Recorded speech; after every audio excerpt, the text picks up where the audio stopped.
С понедельника по пятницу в 19:30. Крымский вечер на радио Крым Реалии. Тема дня.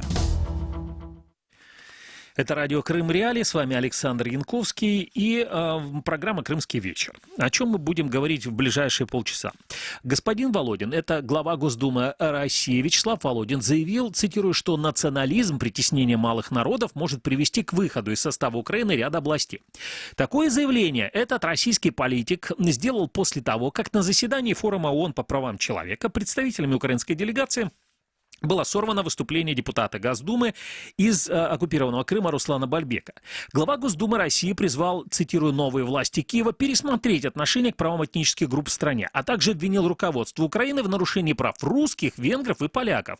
Также он говорил, что поставил в пример Крым, где после аннексии закреплено 3 государственных языка – русский, украинский и крымско-татарский. Но вот что интересно. Господин Володин ставит Украине, у которой Россия отобрала Крым, оккупировала и затем совершила попытку аннексии, значит, ставит в пример оккупированную территорию, ставит пример официальному Киеву. И говорит о том, что вот берите пример с Крыма. Но если мы посмотрим, например, на данные переписи населения и сравним эти данные переписи 2014 года, российской переписи населения, которую провела Россия после захвата Крыма, и данные украинской переписи населения 2001 года, то увидим, что в Крыму уменьшилось количество и крымских татар, и самое интересное, значит, значительно уменьшилось количество украинцев. Причем это невозможно объяснить тем, что вот какое-то такое количество уехало просто-напросто из Крыма украинцев на материковую Украину. Вот обо всем этом мы и будем говорить в нашей сегодняшней программе. Насколько вообще вот эти заявления господина Володина, насколько они реалистичны, почему он сделал такое заявление, почему его вывело, можно так сказать, из себя выступление господина Бальбека на форуме ООН по правам человека. Господин Бальбек, напомню, это человек, которого официальная Россия пыталась представить на этом форуме ООН по правам человека как одного из руководителя, крымско-татарского народа. Наверное, так они его хотели представить вот на этом заседании. Но, во всяком случае, он был в составе официальной делегации. Все это мы и будем обсуждать в сегодняшней программе. Сейчас с нами на связи Борис Бабин, украинский юрист-международник, экс-представитель президента Украины в Автономной Республике Крым. Борис, приветствую вас. Борис, вы слышите нас? Да. Ага, Борис, давайте так. Вот тут, конечно, стоит вначале говорить о предыстории. Вот на прошлой неделе проводился форум, заседание форума по правам человека, и происходило все это в Швейцарии, и был там господин Бальбек. Что там вообще произошло? Форум по вопросам меньшинств – это уже 12-е ежегодное мероприятие ООН. Оно посвящено всем ситуациям, когда какая-то этническая группа находится в меньшинстве, и поэтому существует необходимость ее поддержки. При этом на форуме рассматриваются и вопросы классических национальных меньшинств, и коренных народов. То есть здесь это достаточно широкое мероприятие. И россияне в этом году очень активно использовали его для своей пропаганды. То есть туда приехало значимое количество так называемых общественников, которые в своих выступлениях сосредоточились на угнетении так называемом русскоязычного населения в Прибалтике и в Украине.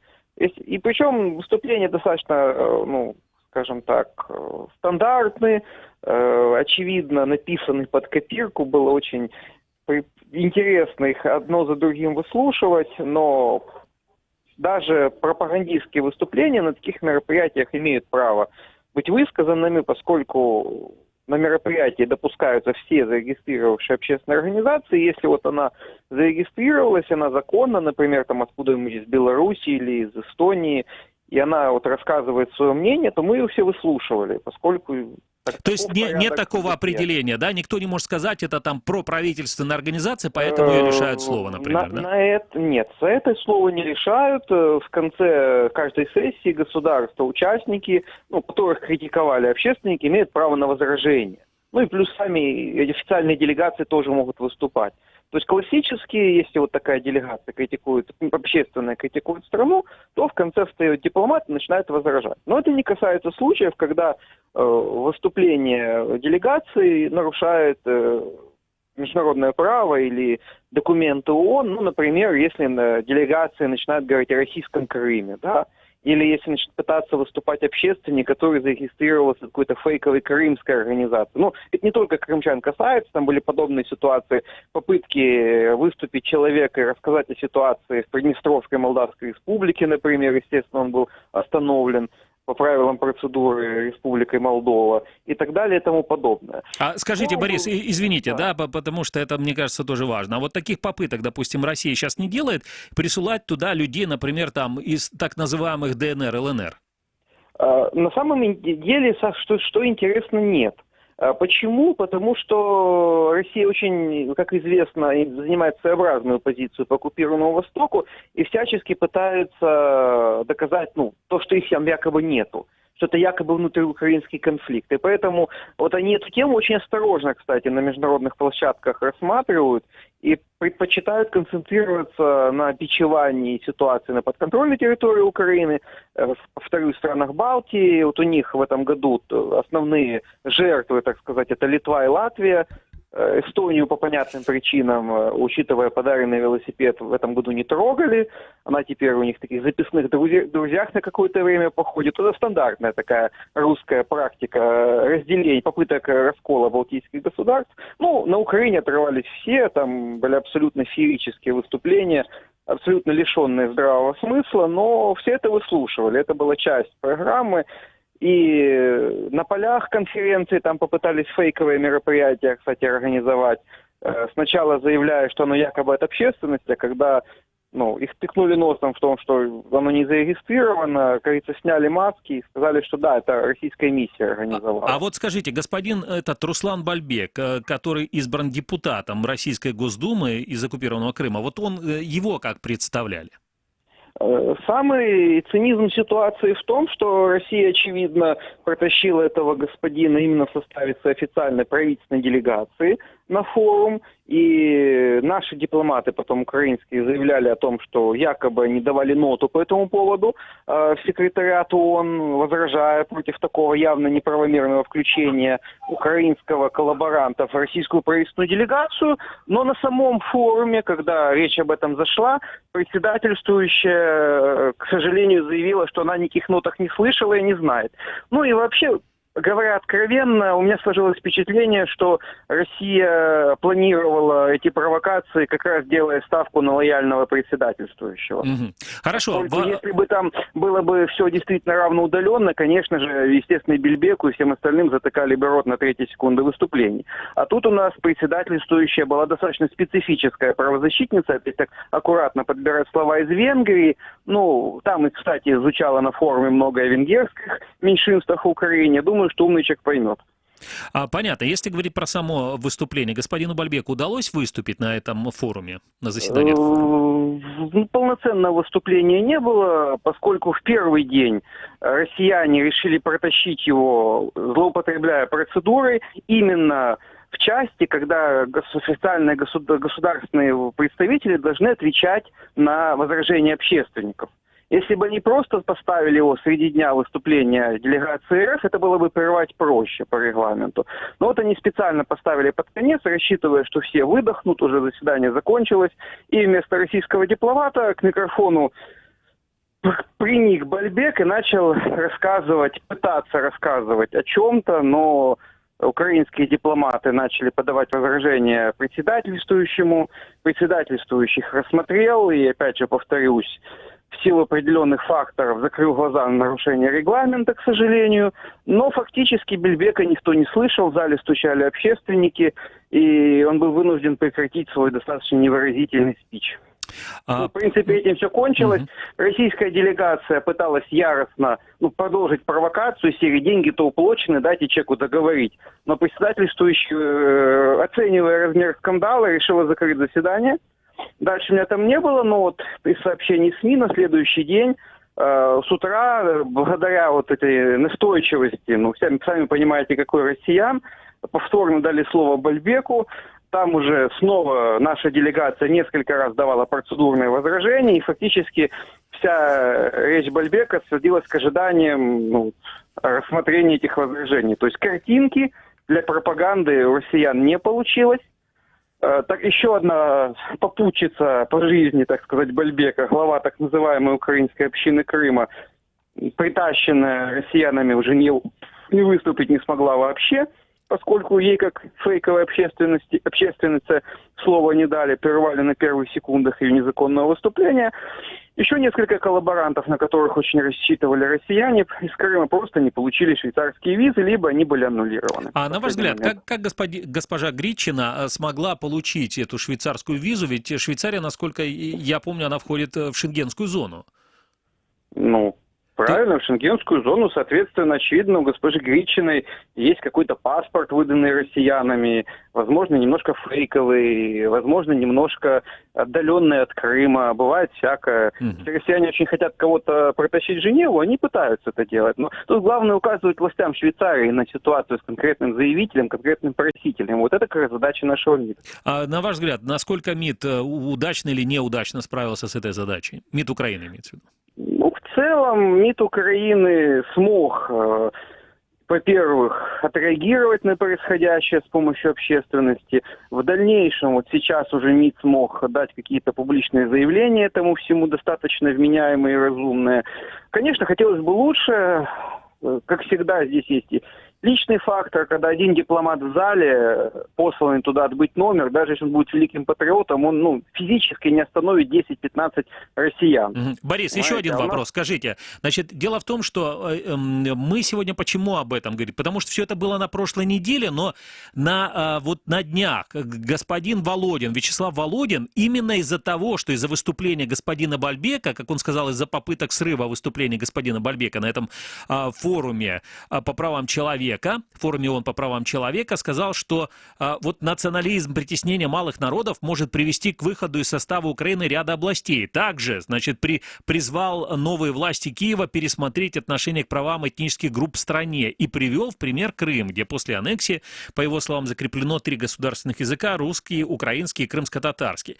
На ваш взгляд, что так из себя вывело господина Володина, что он стал даже угрожать Украине там, что от Украины могут отвалиться, как он говорит, там несколько областей? Я думаю, что господин Володин нервничает из-за того, что тщательно подготовленная провокация с участием его формального подчиненного, мы не знаем, какое звание у Бальбека в российских вооруженных силах или спецслужбах, но формально он же депутат Думы, и, соответственно, его начальник именно господин Володин. И, соответственно, на господину Володину дали, как говорится, по шапке за столь явный вопиющий провал в том числе. А данная спецоперация для россиян очень важна не только для пропаганды. Ведь вы не забывайте, что речь идет о иске по расовой дискриминации, который находится на рассмотрении Международного суда ООН. И там, в этом иске, как раз Украина рассказывает Международному суду о крымских татарах и об этнических украинцах. Основная задача россиян теперь на всех международных площадках пытаться соврать, что никакой расовой дискриминации нет. Не случайно туда везут именно крымских татар, не случайно туда везут именно фейковых украинских общественников. И когда на наивысшей из возможных для общественности площадок у них это совсем не получилось, а общественность Украины, наоборот, и привела соответствующую статистику, и выступила, и пообщалась на сайд-ивентах с представителями иных общественных структур, и все это отражено, и будет отражено в документах ООН. Естественно, этот матч россияне, несмотря на сумасшедшие деньги, не знаю, сколько там из них они разворовали, сколько пропили, но несмотря на сумасшедшие инвестиции и усилия, они этот матч проиграли. Естественно, вот этот нервный срыв, который вчера, вернее, уже позавчера мы видели от спикера Госдумы, он же имел дальнейшие последствия.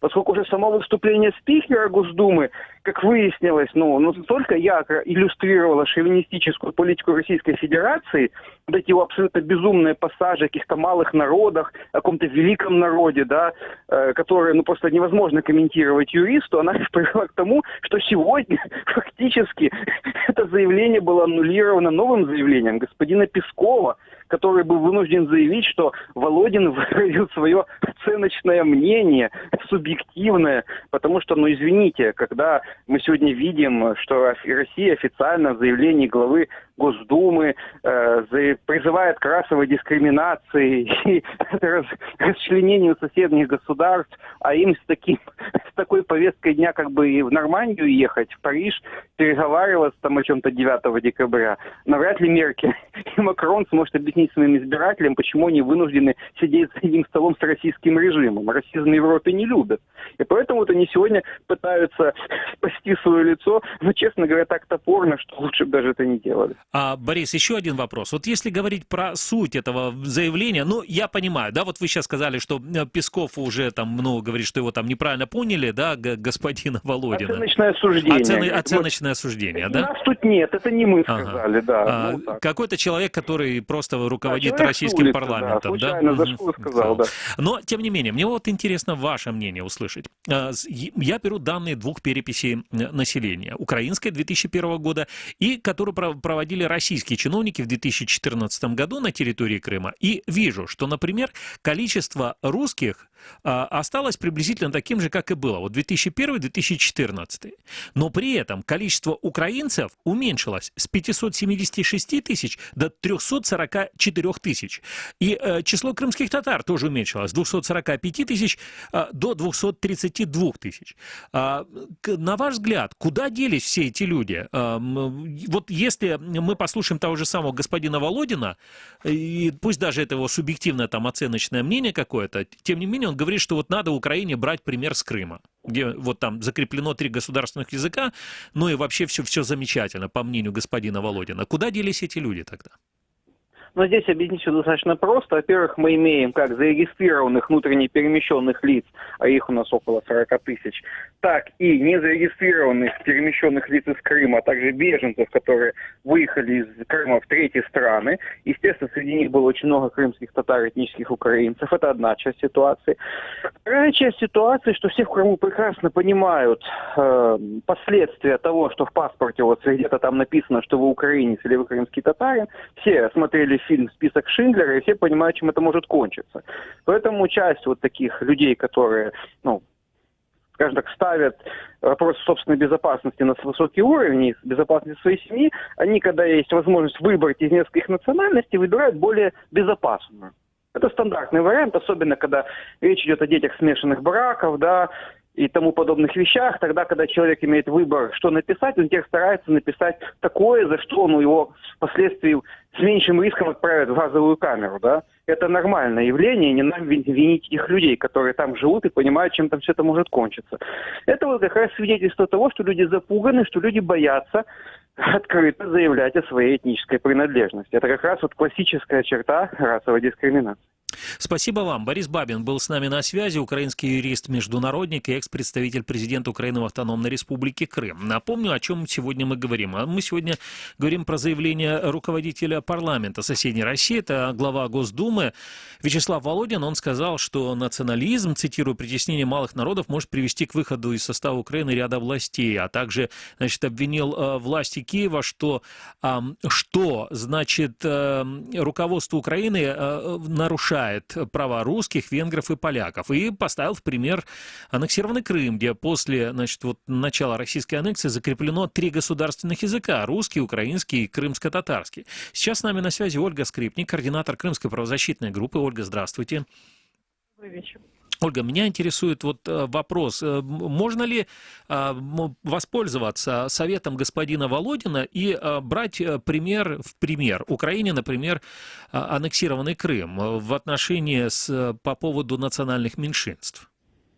Если говорить о примере оккупированного Крыма, то это только один пример. Пример того, как нарушаются повсеместно права человека и дискриминируются все люди как по этнической принадлежности, так и по политической и религиозной. И как раз по поводу так называемых формальных 3 языков, то, например, сфера образования, и мы собирали эти доказательства для Международного суда справедливости, говорит о том, что это всего лишь формальное заявление. Например, единственная украинская формально, как называют ее оккупированные власти, школа, на самом деле там преподавание идет на русском языке. И даже все таблички на входе висят лишь на российском языке. Поэтому все эти заявления всего лишь фикция оккупационных и российских властей. Ольга, а скажите, вот уже Борис Бабин упоминал об этом иске Украины, что Россия нарушает, скажите правильно эту терминологию, значит, иск по поводу расовой дискриминации на территории Крыма. Насколько Украина вообще сейчас сильна в этом судебном деле и насколько сильны позиции Украины? Да, речь идет о Международном суде справедливости ООН, который рассматривает иск Украины против России по нарушению Конвенции о противодействии дискриминации, а именно в Крыму. Речь идет о притеснениях и нарушениях прав человека и дискриминации как украинцев, так и крымских татар. Мы имеем уже промежуточное, скажем так, позитивное решение, которое было ранее вынесено о мерах в отношении России. Россия их так и не исполнила. И буквально недели две назад было принято еще очень важное решение этим судом о юрисдикции. То есть это означает, что суд будет рассматривать этот иск Украины против России. Я считаю, что наша позиция там очень сильна. Например, наша организация «Крымская правозащитная группа» туда подавала доказательства нарушения прав украинцев и крымских татар, в том числе и в сфере образования. И это можно даже увидеть на сайте самого суда. Я думаю, что наша позиция Украины именно аргументирована, и поэтому Россия сейчас пытается так активно говорить о том, что якобы Украина нарушает национальные права. Я думаю, что она будет пытаться предъявить все эти фиктивные вещи именно в судебных инстанциях. Ольга, еще скажите, а вот что может угрожать России, если, какое может быть решение суда и какие за этим последуют последствия? Ну, скажем так, каждый раз это отдельные кейсы, то есть каждый раз это отдельный прецедент, такие межгосударственные жалобы, и каждый раз будут выноситься свои особые решения. Но это мы увидим не скоро, реально нужно набраться терпения, этот процесс может занять и 1, и 2 года. Но, тем не менее, любое правовое решение очень для нас важно, потому что кроме непосредственно правовых механизмов, это дает право ООН рассматривать дополнительные, например, ограничения в отношении России.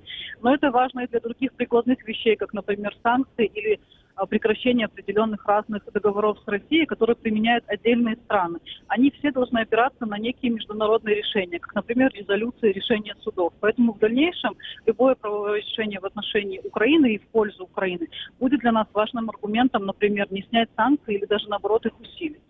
Понятно, спасибо вам. Ольга Скрипник, координатор Крымской правозащитной группы, была на телефонной связи со студией радио Крым Реали. Мы продолжаем нашу программу. Но вот видите как, не дали господину Бальбеку на прошлой неделе выступить на форуме по правам человека, где рассматривались права национальных меньшин в Швейцарии. И последовала после этого гневная такая реакция главы Государственной Думы соседней России Вячеслава Володина. Он обвинил ни много ни мало Украину в нарушении прав человека, заявил о том, что в Украине нарушаются права и малых народов, а также национальных меньшин. Он сказал, кстати, вот этими малыми народами он так тоже много шума наделал, потому что стали спрашивать вообще, по мнению главы российского парламента, кто такие малые народы, почему он так называет, делит народы на малые, большие. Ну и обвинил руководство Украины в нарушении прав русских, венгров и поляков. Вот пошел в такое наступление господин Володин. Мы продолжим нашу программу беседой с Михаилом Савой, российским политическим аналитиком, председателем правления российской экспертной группы «Сова». Михаил, здравствуйте. Добрый вечер. Михаил, интересует ваше мнение. Вот помогите разобраться. Господин Володин, когда делает такие заявления, на кого они рассчитаны в первую очередь? Они рассчитаны в первую очередь на российский политический бомонд. Дело в том, что даже пресс-секретарь Путина Песков был вынужден заявить, что Володин высказал личное оценочное суждение. Песков подчеркнул, что внешнюю политику в Российской Федерации определяет президент, а выполняет Министерство иностранных дел. То есть прямо сказал, что Государственная Дума, что называется, не при делах. Но нужно учитывать, что Вячеслав Володин стал спикером Госдумы после выборов 2016 года. И одна из главных задач, которая стояла перед ним, как новым спикером, ослабить зависимость Госдумы от правительства. Речь не идет о том, чтобы вообще избавиться от влияния исполнительной власти. То есть никто не ставит вопрос о том, что Госдума в России будет вдруг независима от Путина. Но предыдущий созыв Госдумы был фактически принтером при правительстве Российской Федерации. Это вызывало недовольство у депутатов, которые, естественно, были недовольны тем, что они недостаточно самостоятельны, они недостаточно влиятельны. Володин, в общем, справился с этой задачей. Он существенно поднял такой государственный статус Госдумы и ее влияние. И он продолжает идти, что называется, в наступление. Он постоянно прощупывает новые возможности, делает заявления для того, чтобы понять, куда еще можно распространить свое влияние, в том числе личное политическое влияние. Это получается, вот это влияние может распространиться, что называется, на сферу внешней политики, да, как бы прощупывание такое. Да, это было прощупывание, которое совершенно очевидно ни к чему не привело. Песков указал Володину на его место, и очевидно, что больше Володин эту тему развивать не будет. Угу. Понятно, хорошо. То есть, но тем не менее, вот эта риторика, знаете, вот без, что называется, фамилии, мы могли бы подставить, ну, вот я сейчас могу представить практически любого российского топ-политика, и мы могли бы подставить к нему эти слова и подставить любую фамилию. И, в принципе, может быть, даже бы ничего бы и не поменялось. Потому что вот про национализм, про притеснение народов, там, про распад Украины мы слышим уже в течение последних 5 лет, да, ну, достаточно часто. На ваш взгляд, вот это является все-таки на самом деле, является ли это такой, знаете, сверхзадачей современного политического руководства России? Да, в отношении Украины режим Путина совершенно отчетливо использует политику разделения по этническому, по религиозному признаку. И так называемая «русская весна», то есть те события, которые принесли на территорию Украины войну, они были как раз связаны с попыткой расколоть страну как минимум на 2 почти равные части, и одну из этих частей сделать полностью зависимой от Российской Федерации. Этот сценарий не удался, но по инерции он все еще продолжает использоваться путинским режимом. Угу. Понятно, спасибо вам. Михаил Савва, российский политический аналитик, был на прямой телефонной связи со студией радио «Крым Реалии». И далее мы продолжим нашу программу. Ну, действительно, вот пресс-секретарь Владимира Путина отреагировал на это заявление господина Володина, но и назвал это оценочным суждением.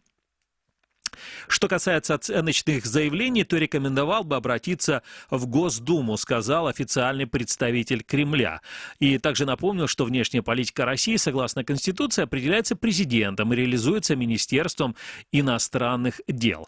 А вот это самое заявление, которое наделало много шума, заявление Вячеслава Володина, руководителя российского парламента, последовало после срыва представителем украинской делегации выступления депутата из оккупированного Крыма Руслана Бальбека, депутата Государственной Думы соседней России Руслана Бальбека на форуме ООН, который состоялся 29 ноября в Женеве.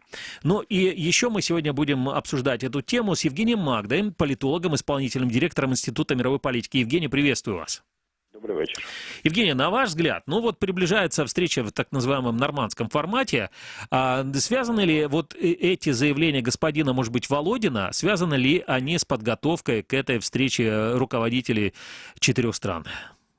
Я думаю, що такий зв'язок присутній, тільки він не абсолютизований, оскільки все-таки пан Володін останнім часом в системі російської влади, я б сказав, не надто впливовий. Але він природньо відреагував на ситуацію навколо пана Бальбека для того, щоб продемонструвати, що спікер Російської Думи може захистити будь-якого думця. І я думаю, що просто інша справа, що він в тій системі координат, яка була, він дозволив собі висловлювати речі, які, все-таки не, м'яко кажучи, не парламентські. Угу. Вот очень интересно, что он говорит, приводит пример, руководство Украины ставит территорию оккупированного Крыма и говорит, что вот видите, там 3 государственных языка, и вам берите, в общем, как бы пример с Крыма. На ваш взгляд, вот останется ли это заявление господина Володина, станет ли оно для, ну не знаю, для какого-то более серьезного разбирательства, может быть, там новых каких-то судебных разбирательств и так далее? Или это все останется на уровне риторики? Я думаю, що те, що українська влада понад 30 годин відшукувала слова, щоб відповісти пану Володіну, це погано. Треба було б відповідати швидше. І йому відповів пан Бабін, який не є формальним представником влади, він колишній представник влади. Відповів і пан Аваков, і пан Кулеба, зрештою відповів заступник міністра закордонних справ пан Боднар. Але цьому всьому потрібна була одна відповідь. Відповідь максимально, якщо хочете, такого екзальтованого нашого парламентарія, знайти його серед представників партії влади було б цілком реально, який би там різав правду мать і поставив на місце цього зрозумілого думця. Давайте послушаем вместе вот реакцию Министерства иностранных дел Украины. У нас есть комментарий небольшой Катерины Зеленко, это спикер Украинского внешнеполитического ведомства. Ми бачимо, що це чергова маніпулятивна заява. Її тон, її провокаційний характер свідчить про те, що Росія продовжує гібридну агресію проти нашої держави, використовуючи цього разу національне питання в Україні. Ми можемо лише сказати, що очевидним є намагання Російської Федерації вкотре розпалити міжнаціональну ворожнечу в Україні. Ми взагалі завжди з подивом сприймаємо поділ на великі і малі народи, до чого вдається в даному випадку російський представник, оскільки в Україні права і свободи забезпечені абсолютно для всіх етнічних груп. І, звичайно, це є нічим іншим, як спробою приховати за димовою завісою стурбованості нібито навколо національного питання в Україні тих злочинів, які чинить російська окупаційна влада в Криму, щодо українців, щодо кримських татар, винищуючи практично українську мову, українську освіту, українську культуру. І ми сподіваємося, що правоохоронні органи України нададуть правову оцінку таким висловлюванням російського чиновника, а також привертатимемо увагу і наших міжнародних партнерів до цієї неприпустимої риторики російських представників, оскільки ми вважаємо це черговою провокацією, яка спрямована на те, щоб дискредитувати українську державу. А зі свого боку будемо і далі робити все для того, щоб не допустити намагання Російської Федерації інфільтрувати на різного роду міжнародні форуми і заходи псевдопредставників кримсько-татарської спільноти, оскільки це є нічим іншим, як черговою спробою легітимізувати крадіжку українського Криму. Напомню, что сейчас вы слышали комментарий Катерины Зеленко, это спикер Министерства иностранных дел Украины. С нами на связи еще Евгений Магда, политолог, исполнительный директор Института мировой политики. Евгений, но вы уже дали свою оценку, в принципе, заявлению реакции Министерства иностранных дел Украины. У меня к вам вот такой вопрос. На данный момент, на ваш взгляд, вот вообще что может сделать Украина для тех людей, которые остались на неподконтрольной, на временно неподконтрольной Украине территории? Вот, собственно говоря, из-за которых и вся эта и пикировка происходит? Для того, щоб цим людям давати сигнал, треба не тільки вмикати телевізійний канал, як нам обіцяє пан Бородянський, так, з лютого місяця. В мене є певні застереження щодо цього, але треба просто всіляко і на міжнародному рівні, і на рівні неформального спілкування підкреслювати одну тезу. Ми вас повернемо назад. Ви повернетесь додому. Тобто ці тези, ці меседжі, вони мають в різний спосіб доноситись не обов'язково якимись дорогими високотехнологічними технологіями, а саме просто вони мають, даруйте за таку, може, наївність, але йти від серця, йти від душі. І тоді вони будуть якось сприйматися. А для того, щоб їх краще доносити, відповідно, Україна має не приймати абітурієнтів не з тимчасово окупованих територій, не припиняти працювати з ними і працювати з людьми, які там залишилися. Не при цьому не забувати про те, що вони перебувають під впливом ворожої пропаганди, але й діяти відповідно. Спасибо вам. Евгений Магда, политолог, исполнительный директор Института мировой политики, был на прямой телефонной связи со студией радио Крым Реалии.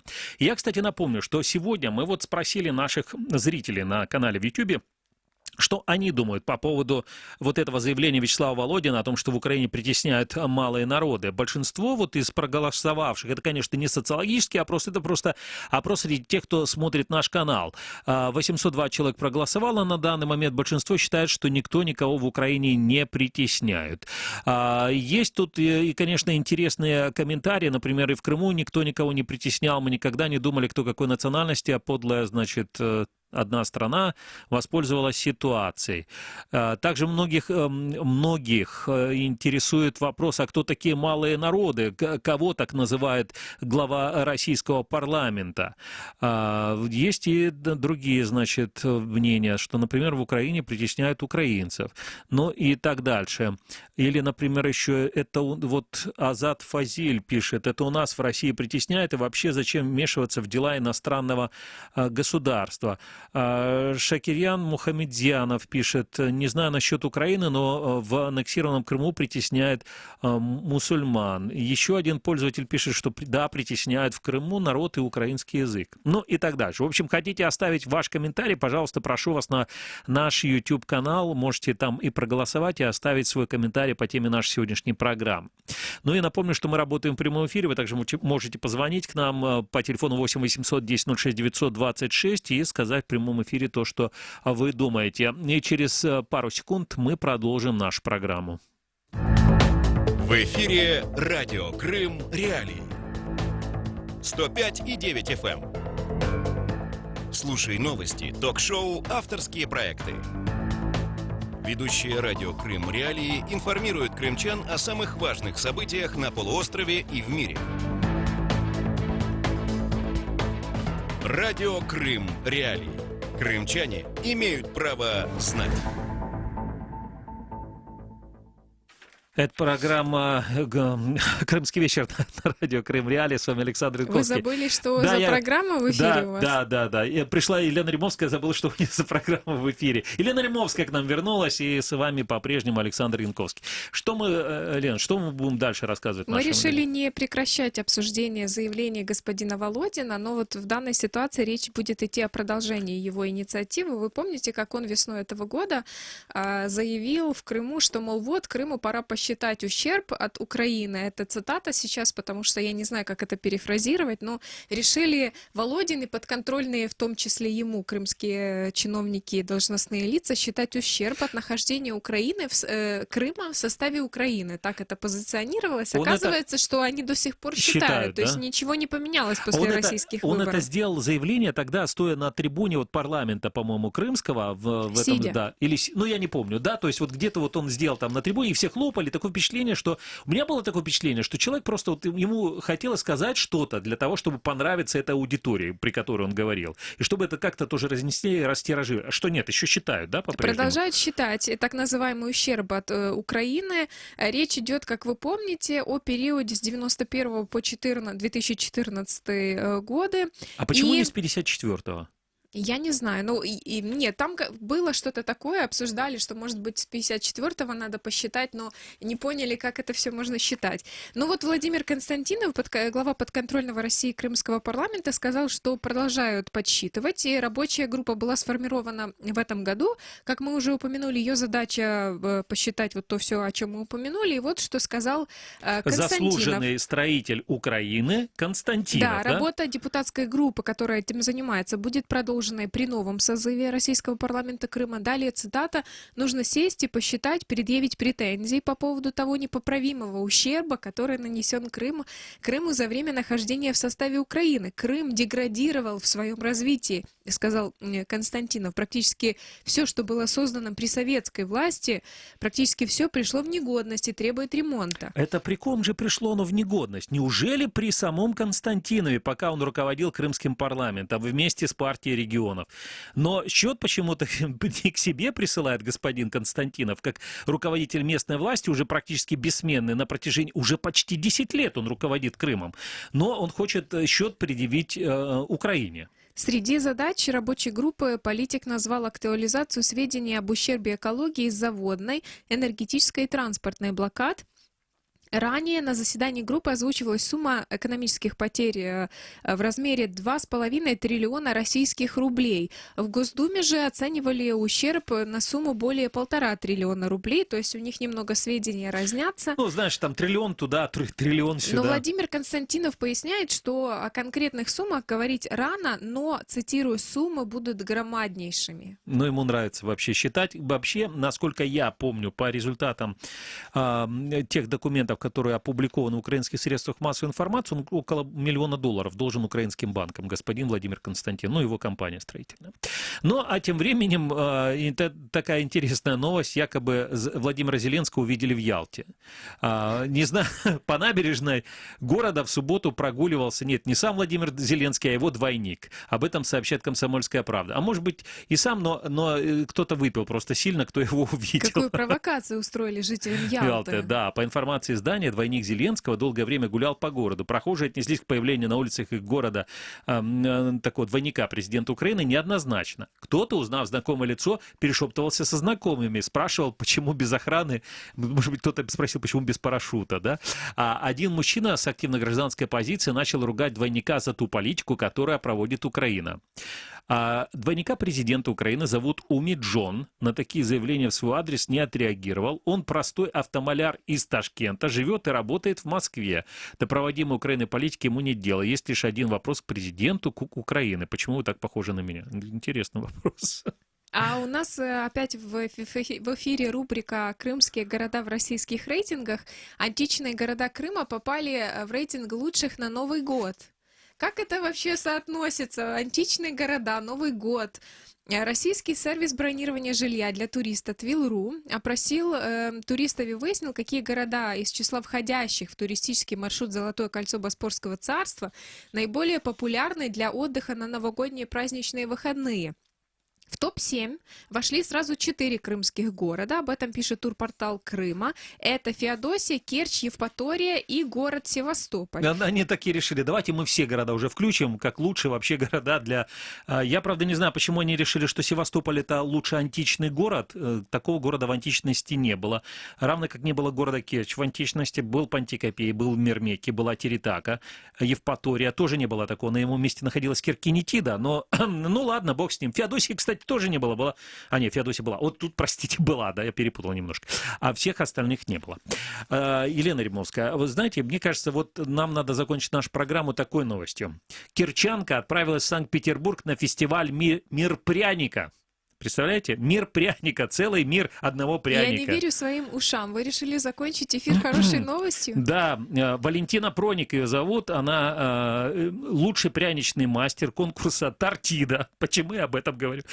Вам же нравился этот конкурс «Тортида» 2019? И он приедет, этот победительница этого конкурса, она представляет на фестивале «Мир пряника» свою пряничную композицию. Называется он «Дом Щелкунчика».